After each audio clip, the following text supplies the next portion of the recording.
And as she enters the first challenge, she takes in all the new smells. Her instincts tell her to dig. This is crazy because she's only ever dug in paper before. I can't imagine what she'll create in her new home. Oh, there she goes.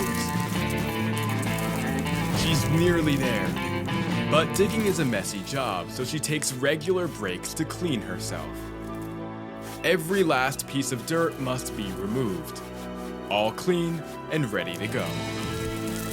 Come on, maybe 2 inches away. I may have underestimated her, and she's already off to the next challenge. The maze.